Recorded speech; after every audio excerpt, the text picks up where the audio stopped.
Greetings and thanks for joining us for another episode of the Many Hats of Coco.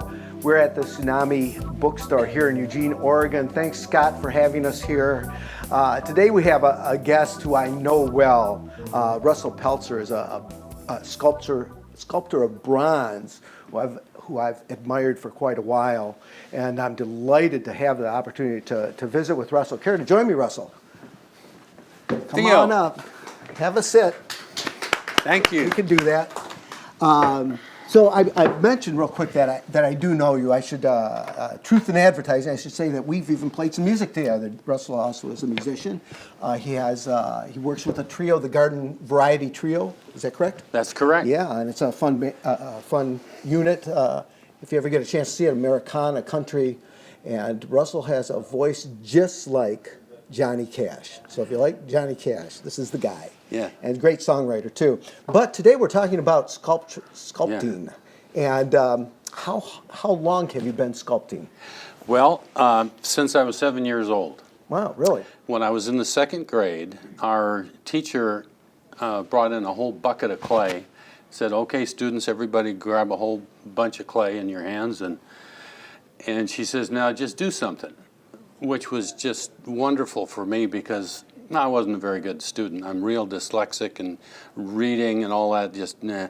But I had clay in my hands, and so I made the head of a witch.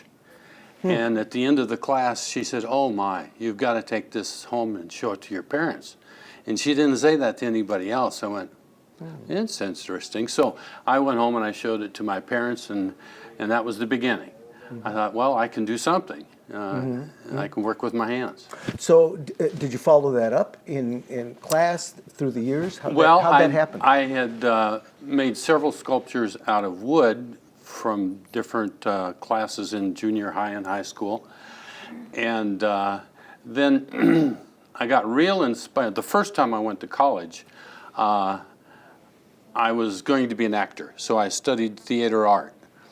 And the director of a play we were in, he said, now, the great Russian director Konstantin Stanislavski had all of his actors study ballet, which my dad didn't like that at all because he thought that's weird for a guy to study ballet, but I didn't care because I was out of the house by then, and so I studied ballet.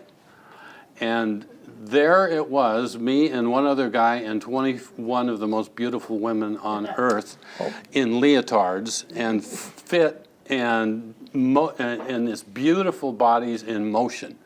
And that became a key thing to see how these incredible bodies could move.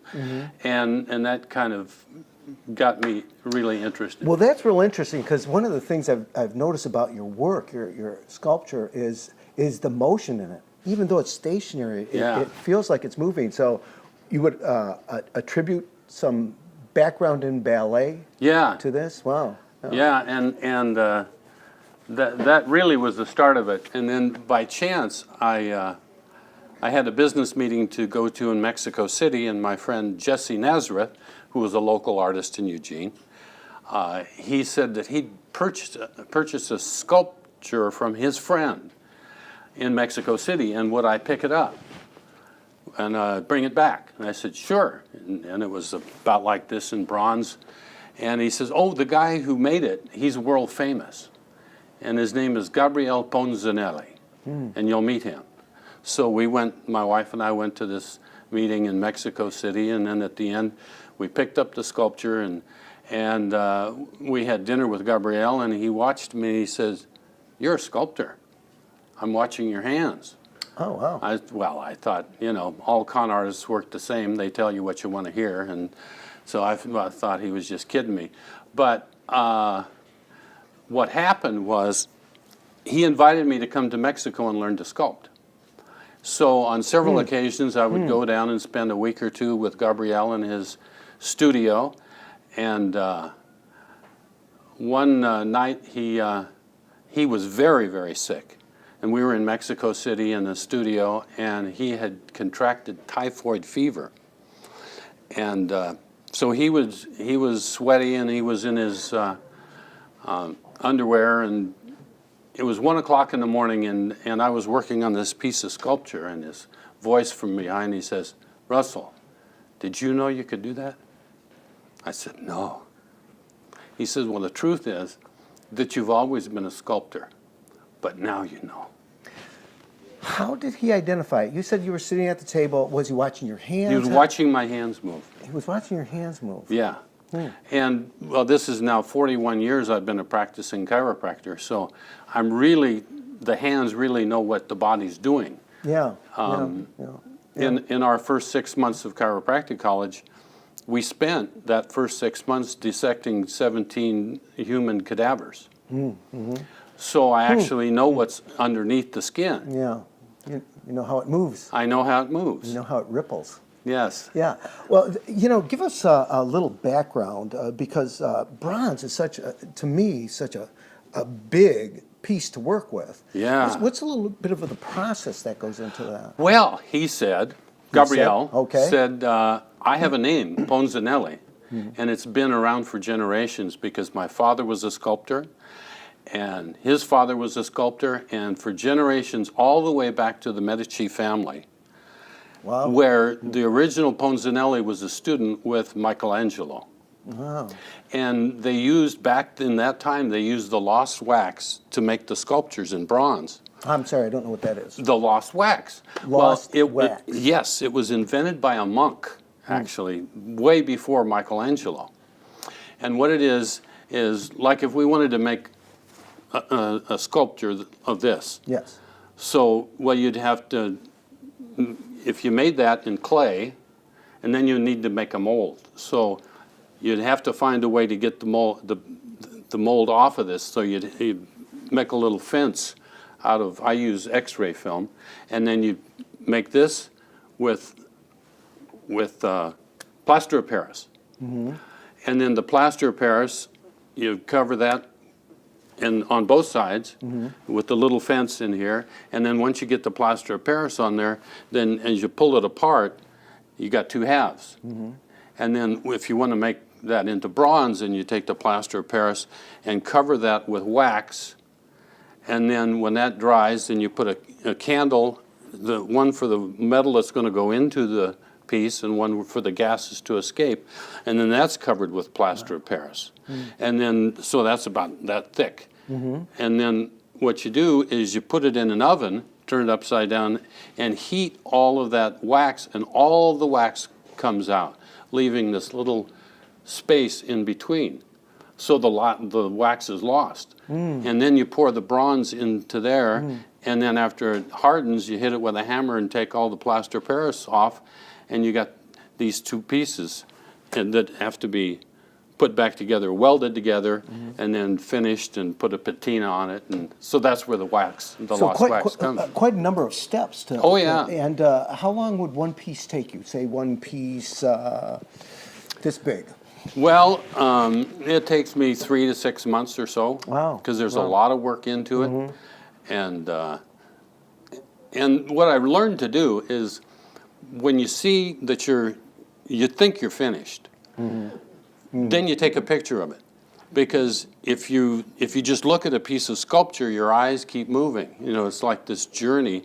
And if you take a picture, it stops your eyes from moving. Oh, curious. And then you look at the picture and go, oh, wait, that isn't right. And then you go back to the drawing board and fix that, and then take another picture. And finally, you get it to where you can't fix anything more. It's as good as you can do it, and then it's done. So it takes time. How long did you study with Ponzanelli? Was it? Ponzanelli and I worked together for over a period of about 20 years. Wow. And finally he said to me, he says, I'm not going to teach you anything anymore. He says, because if I keep teaching you, your stuff is going to look like mine, and you have your own style. So he says, from now on, the clay will teach you. And he never taught me anything after that. Wow, wow. And I have to ask this, did you dabble in any other arts? Well, besides songwriting. Yes. I love working in metal. Currently, I'm making a pair of gates that are going to be 56 inches wide and 7 feet tall, and it's in the shape of a monarch butterfly. So when they're going down to my backyard, then when you open these gates, then it goes down into the garden, and there'll be a dry riverbed underneath them. So do you have a big shop then? No, No. I don't. I wish I had a big shop. But I have a covered area in back where I do the metal work and where I have oxyacetylene welding and TIG welding equipment. And I have a dark room in my basement that serves right now as a studio. But I'm currently in the process of building a greenhouse for the light. So in the wintertime I can go out there and work with the light's really good. Yeah. So Russell, the first sculpture I'd like to talk about is Neptune, and there's something suspiciously familiar about Neptune, and would you care to tell us what that's about? Sure. When I first decided to make this piece, I was meditating in the bathtub, and I saw Neptune jump up out of the water and was looking down at me with his fierce face and his trident up in the air, and it reminded me of my father, who was a kind of a fierce guy. And he had crossed the equator in 1936 and had gotten his shellback certificate. And on that certificate was a cartoon drawing of Neptune. And he's the god of all storms, of sea and rivers. And so I started making this piece. And I needed a model for the face. And I thought, well, I need a Viking. I thought, wait a minute. I am a Viking. I'm Danish. And so that's where all the Vikings came from. So I put a mirror on my table in the studio, and I'd bend over and look at the mirror, and my face would fall a little bit, and making, because gravity takes over as we age, and thought, that's it. So I made my face on Neptune. But I don't have the body that he does. So at the time I was doing this, I was the in-house chiropractor at the River Place Athletic Club in Portland. And one of the people who worked there was Darnell Valentine, who had been a point guard for the Portland Trail Blazers. Oh, yes. And he had the most incredible body I'd ever seen on a human being. And so he was gracious enough to model, and so I photographed him. And that's where all those gorgeous muscles come from. Yeah, I was going to say that you're brave doing a self-portrait. If I were to do one of myself, I would end up much handsomer than I am. So, but that's a great story. So, did you work with? Just as a quick aside, did you work with a lot of athletes? Oh, I worked with a lot of the Portland Trail Blazers and some NFL players and. Any of the visiting NBA teams, they would work out at the athletic club, and so I got to meet a lot of those guys and work on them. I worked on Roger Daltrey when the Who was going to start their tour, and he and I became fast friends, and then he introduced me to the legendary guitar player for the Who, whatever his name is. Pete Townsend. He's legendary. Yeah. So Pete and I got, and he said, "Oh, do you play guitar?" And I said, "Yeah, do you?" And he says, "Yeah, I do." And I kind of chuckled and said, he said, "What do you play?" I said, "Oh, I play stuff from like the 1950s, Johnny Cash and all that." And he just went nuts, and he said, "Oh, that was the beginning of rock and roll, and it was Hank Williams in 1952." And he said that was it, because that was the chord progression, the 1-4-5. But right now, I want to follow up on working with as a chiropractor. That must have been great help and inspiration to sculpting. Yes, because I've been a chiropractor for 41 years, so I've had these hands on literally hundreds of thousands of bodies. Yeah. And so I learned one of the best ways for me to sculpt is in the moonlight. When the moon is behind the piece and all the other lights are off, so I'm principally feeling my way through it. And so I know where all the bones are, and I spent about 6 months in the dissection laboratory dissecting 17 human cadavers with me and my classmates, and so I actually know what's underneath the skin. Yeah. Well, you know what? That's just going to lead us right to the next piece, which is balancé. Balancé, which means balance. That means balanced in French. Balanced in French, and this sculpture of a beautiful woman bent backwards over, almost unnaturally, but so extreme. It has a flow to it. It's just like a wave almost. How about telling us a little bit about that? Well, I was taking a Pilates class at the athletic club, and the teacher was Nicole Cuevas. And Nicole had been the prima ballerina for the Oregon Ballet Theater. She had danced herself into this pose. She shared with me some pictures of her in her dancing career. And so I saw that and just went nuts. And so she and her husband, who was also a ballet dancer, posed for me in their Pilates studio. Mm-hmm. And I photographed them. Couple of rolls of film, hundreds of pictures, and that's where that piece came from. When I was just about finished in the studio, or in the foundry, and they set it up, it was a little lopsided. It wanted to fall forwards, so we welded some more metal on where the feet are and make it totally balanced so it could sit just on the tiptoes and would be perfectly balanced. And that's where her name comes from. Oh, huh. You know, it always amazes me how in the right sculptor's hands, something as hard and cold as metal can be soft with a gentle flow. I admire what you do. It's a lot of fun. Yeah. So you did bring along another sculpture with you too, Tsunami here, and if you just give us a couple words on it, I'd just be curious to your insights to it. This piece, I actually saw this pose on the internet, and it reminded me of a lady in Mexico whose name was Angelica, and she was a professional dancer. So I started making this piece, but I decided to make it much, much smaller because some of the large pieces you just about have to build a room to have a place to put it. So this one can go anywhere. It can go on a piano or anyway. It isn't finished. It's still in plastiline. And so I just wanted to show the process of first you start. Great. So how close to the end is plastiline? Plastiline is actually what people call clay, but it's not.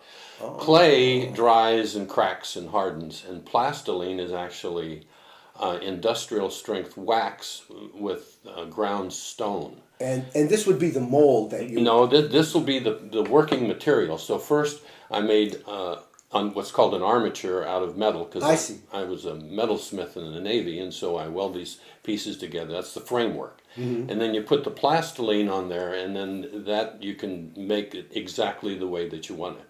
Once it's done in plastiline, then you make a mold, and the mold is first you put a thin layer of latex, and that is so sensitive it'll even copy your fingerprints if you want it that precise. Wow. And then once you have the latex mold, then you back that with plaster so the latex doesn't move, and then we use the lost wax again to turn that plastiline piece into the finished bronze. No, well, a lot of processes, a lot of work. A lot of work. Yeah. You gotta love it. Nobody do this for the money. For the fun. It's got to be fun. Yeah. There's one other thing. You brought a few photographs with you, and one certainly struck curiosity with me, and that's one that you've entitled Mantis. Let's see if we can throw that up on the screen and tell us a little bit about Mantis. Well, Mantis, I began in Gabriel Poncinelli's studio in Mexico City. Huh, okay. And it was mostly finished, and I thought it was going to be cast into bronze then. But Gabriel was chased out of town, so to speak, by the federales because they wanted a bunch of money and bribes and stuff. They always want money, you know. And so he threw the sculpture in the back of a truck and all of his stuff and went to his little studio in Huaxtepec, which is in the state of Morelos. And Huaxtepec is a very famous little town because the Cuautla River flows through it, and the oldest hospital in the Americas was first made there. And Oldest hospital? The oldest Oh, hospital wow. where they used nothing but herbs. Every medicinal herb that grows anywhere in Latin America or Central America or Mexico grows there. And Montezuma used to go there for the hot mineral baths and to take those healing herbs.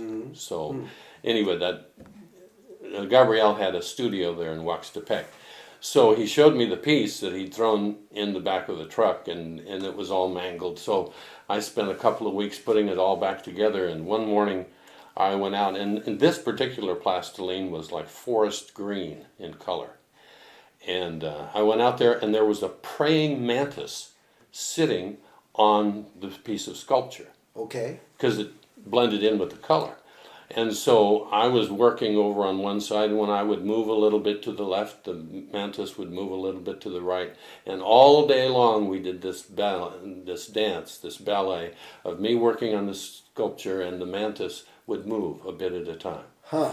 And so I left in the evening, and it was still there. So the next day I came back, and the mantis was twice as big. So I assume it was a different mantis, but it did the same thing. Wow. And I'd work, and the mantis would move, and I would move. And again, at the end of the day, I just left, and the next day the mantis was gone. Later I learned that the mantis, the praying mantis, eats their male mate after they have conceived. Yeah. Yes. And so I thought, well, that's a lot like life, and this gorgeous woman, and so would just let anybody put any meaning they want onto it, but her name is Mantis. Okay, yeah. Sounds like you put a meaning onto it by naming Mantis such. Coco, do you have any questions for Russell? I wanted to ask if he had any metalwork experience, and then he told us about the gates. So there. That was my question. You know when you're done, you don't always. Yeah. Go ahead. Well, when I was in the 8th grade, I took metal shop. And I still wasn't a good student because I'm still dyslexic. I wrote a poem about that for people with learning disabilities because I'm highly dyslexic. And I should say that Russell's songwriting tends towards the comedic. yes, Can I say that? yes, you can. With some accuracy. So in 8th grade, I got to take metal shop. Yeah. And that was great because there wasn't a lot of reading and writing and all of that. And Mr. DiVincenzi taught us how to bend scrolls out of metal and build stuff. And about 5 minutes into his lesson, I figured out how to do it better than he could. So he then started building some gates for himself, and he wanted to make a real fancy handle. So he drew it out, and he handed it to me, and he said, "Could you make that for me?" I said, "Sure." And in about 5 minutes, I came back with this handle all finished, and he said, "Where'd you get that?" I said, "Well, I made it. You gave me the drawing." So he said, "No, you didn't." He was amazed, you know, but I just have this knack for bending metal. I can make it do anything I want to. Oh, wow. I think Coco has another question. No more questions. Bill, jump right in. Okay, the first acknowledgement of your talent was in wood sculpturing. Was in the 2nd grade, and that was in clay. Have you come back to that medium since? Well, I still work in clay. That's how you make the bronze. No, the wood sculpting. Were you asking about wood sculpting? Yeah, I love to sculpt in wood, and it's the difference, of course, is if you make it in clay and you took too much off, you can put some back on, and if you do it in wood, you take it off, that's it, you know. So You've got a different sculpture on your hands. yeah, but it's really not that tough. Yeah. Jump right in, please. In Maui, there is a man who makes the most incredible metal gates. And I'm sure you can find them online, and I'd love to put the two of you together because his gates are so incredible. You just want to drive down the street and gaze. Well, Coco will work that out for you guys. Good, thank you, Coco. I want to be involved in that. Well, that's it for me. Great interview. Unless you have something more to share. I think you did good, Theo. Oh, thank you. I think Yes. you did good too. All We can right. sit here and keep saying that all afternoon. So we didn't get to hear some music. Well, we could do that in another show. We could do that in another show. Thank you for coming, everybody. Yes. Thank you.